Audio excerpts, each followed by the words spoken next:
অসংখ্য, মানে আপনার যদি মিডিয়া যদি বলেন জনসমুদ্র, তাহলে আমাকে বলতে হবে কি জনপুকুর হয়েছে, ওটা জনপুকুর।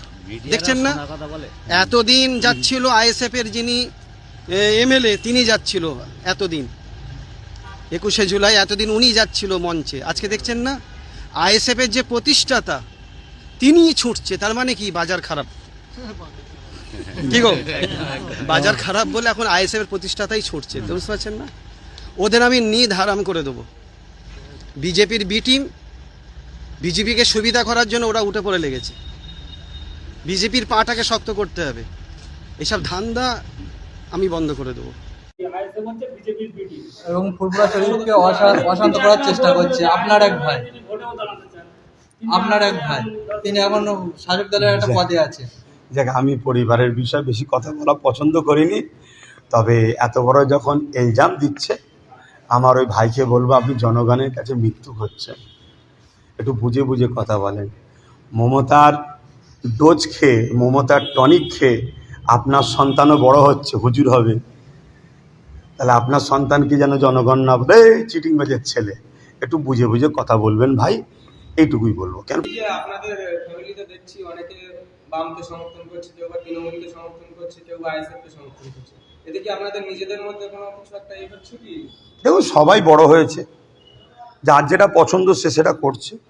সাধারণ মানুষ ভাববে, ভেবে দেখবে, দেখে যার যাকে ভালো লাগে তার সাথে থাকবে। কিন্তু আমি মনে করি নিজেদের মধ্যে কাদা ছোড়াছুড়ি না করা দরকার।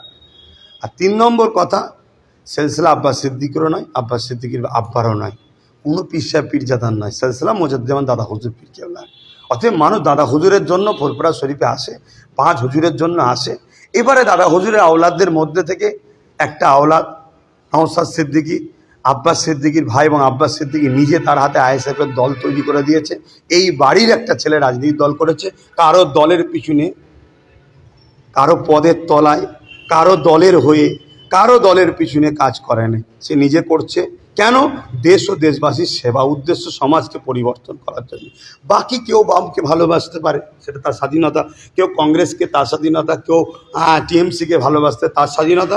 কিন্তু প্রশ্ন, এই যে দলগুলোকে আপনি সাপোর্ট করছেন, তার মধ্যে থেকে আজকে শাসকে ধরুন টিএমসি আছে, টিএমসি তো ইসলাম বিরোধী করছে, কোরআন শেষে যায় বলছে, ওয়াকাফের জন্য দিল্লি চলে যাও বলছে, টিএমসির মমতাকে, টিএমসির এমএলএ আল্লাহ বলছে, মাদ্রাসার মিড ডে মিল বাচ্চাদের দেবো না, রাস্তার কুকুরের বাচ্চাকে দেবো। তাহলে এই বিষয়গুলো আমার মনে হয় একটু ভাবা দরকার, কেন এগুলো অন্যায়। আর হাদিস পাকের মধ্যে আছে যে অন্যায় জেনে, জুলুম জেনে তাকে সাপোর্ট করে, সে ইসলাম থেকে বেরিয়ে যায়। এই বিষয়টা একটু ভাবা দরকার।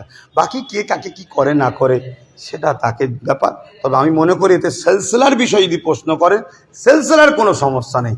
কোটি কোটি মানুষ দাদা হুজুরকে ভালোবাসে, 5 হুজুরকে ভালোবাসে, আজও বাসে, কালো বাসবে, কোটি কোটি মানুষ আসছে, কথা বুঝে আসছে।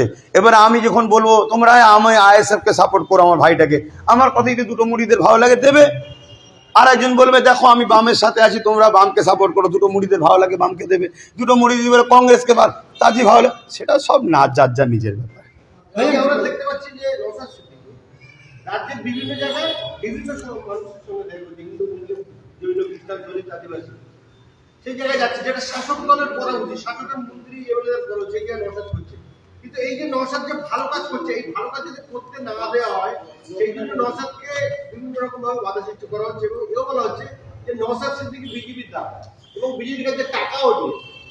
ব্যাপারটা হচ্ছে কি জানেন, বর্তমান ভারতবর্ষে বা পৃথিবীতেও চলছে, মানুষকে দাস দাসী বানাবার একটা পরিকল্পনা চলছে। গরিবদের ঘরে কৃতদাস দাসী বানাও, সেই মধ্যযুগীয় বর্বরতার দিকে যাচ্ছে। শাসকরা আজ মানুষের সুখে দুঃখের কথা ভাবে না। মানুষকে হিটলার বলেছিল এত জুলুম করো, মানুষ যেন মনে করে আমি বেঁচে আছি, এইটাই যথেষ্ট। আজকে শাসকগুলো ঠিক সেই দিকে যাচ্ছে।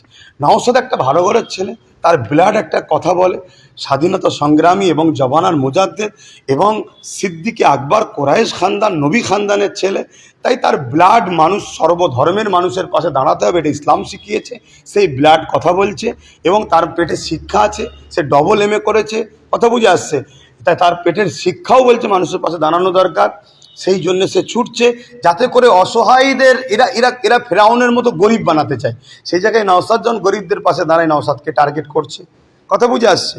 আর একটা কথা যেন কি বললেন লাস্টের দিকে, কি নওশাদকে বলছে বিজেপির দ্বারা। হ্যাঁ, বিজেপির দ্বারা। শোনেন, ব্যাপারটা হচ্ছে কি জানেন, এই টোটাল ভারতবর্ষের দিকে তাকিয়ে দেখেন, বিজেপির দালাল নওশাদ আর বিজেপির দালাল আসাদুদ্দিন ওয়াইসি। কেন এটা বলা হয় বলেন তো?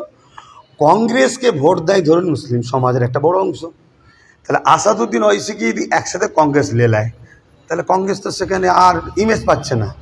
তাহলে অতএব ওয়াইসিকে বিজেপি বলো বা আরও যারা আছে।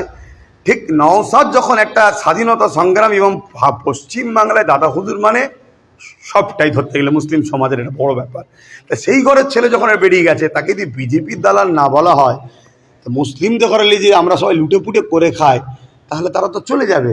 আর বিজেপি প্রমাণ করো, বিজেপি বলো, যাতে মুসলমান ভয়ে বলে বিজেপি রে। আর বিজেপিকে মুসলমান সে বাচ্চারাও ঘৃণা করে, এজন্য বলা হয়। কিন্তু এনআরসির বিরুদ্ধে আইনটা করছিল কে? এনআরসি করতে চেয়েছিল কে? বিজেপি। তার বিরুদ্ধে কেস করলো কে? নওশাদ। অকাম আইন করছে কে? বিজেপি। তার বিরুদ্ধে কেস করছে কে? নওশাদ। আর তারপরে কি বলে, এনআরসির বিল ছিঁড়ছে কে? আসাদুদ্দিন ওয়াইসি। ওয়াকাবের বিরুদ্ধে কেস করছে কে?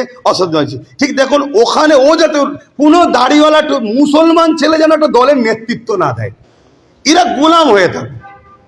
এই যে একটা মুসলিম ছেলে সর্বধর্মের মানুষকে নিয়ে দেশের সেবা করতে নেমেছে, মানুষের শিক্ষা, স্বাস্থ্য, সংবিধানের অধিকার দিতে নেমেছে, এটা কোনোভাবে মেনে নিতে পারছে না। কথা বুঝে আসছে? হ্যাঁ,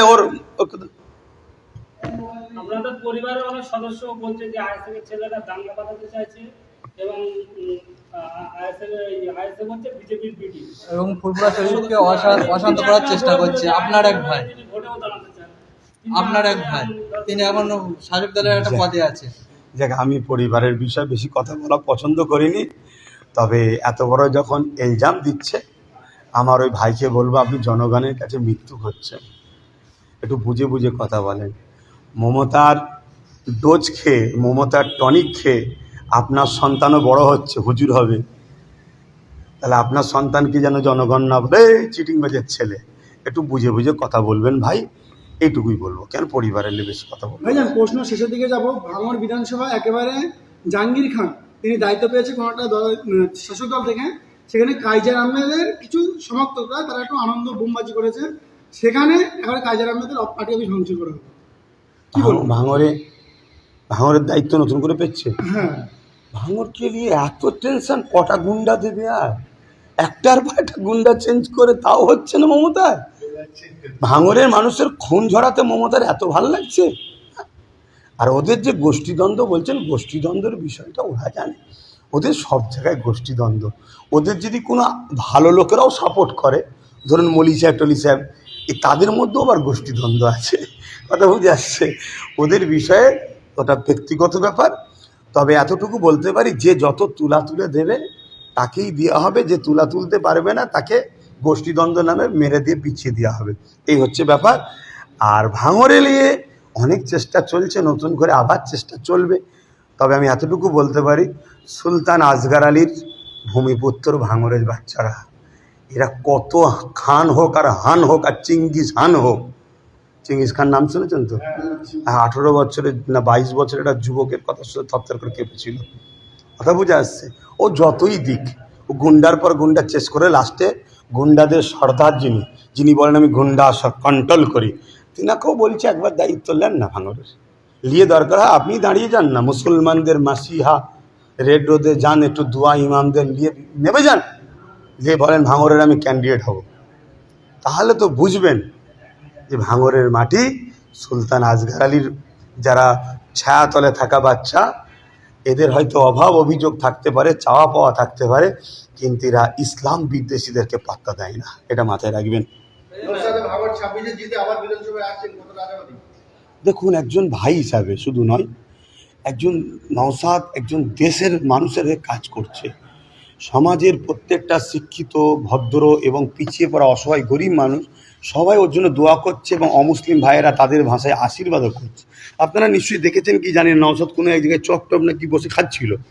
আমি তোকে দেখে বললাম তুই সব খাচ্ছিস কেন, শরীর খারাপ হবে তো। তো যাই হোক, তা একটা কোন মা, অমুসলিম ধর্মের একটা মা এসেছিল, নওশাদের মাথায় হাত দিয়ে বলছে যে আমি তোমায় ভোট দিয়ে জিতাবই। নওশাদ বলছিল আপনি আচ্ছা ঠিক আছে একটা চপ নিয়ে যান, দেখেছেন তো ভিডিওটা? তাহলে আজকে সবাইয়ের জন্য যখন নওশাদ কথা বলছে, নেতা তো এরকমই হওয়া দরকার, লিডার তো এরকমই হওয়া দরকার। তাই আমি চাইবো নওশাদ শুধু নয়, নওশাদের মতো এরকম আরও অনেক মানুষ আগিয়ে এসুক, যারা দেশের কথা ভাববে, দেশবাসীর কথা ভাববে, মানবতার কথা ভাববে, ইনসাফের কথা ভাববে। তাহলে এই দেশের যে আজকে পিছিয়ে পড়া 80% গরিব মানুষ রাজ্যেও রয়েছে, তারা বিপদ থেকে মুক্ত হবে।